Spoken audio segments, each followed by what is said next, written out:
আমরা আজকে অযোধ্যা পাহাড়ের মরুগুমা ড্যামে এসেছি। তো হচ্ছে এটা আছে মরুগুমা ড্যাম, আর নিচে অনেকটা রাস্তা, ওই কারণে আমরা নিচে যাচ্ছি না। আর ওদিকে রয়েছে সুইসাইড পয়েন্ট, ওই দিকটা দেখাও।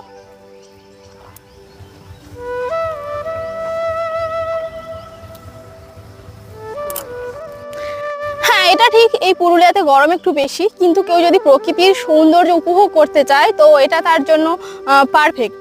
আর এখানকার এদিকটা থেকে দেখিয়ে দেখিয়ে যাবো জানি।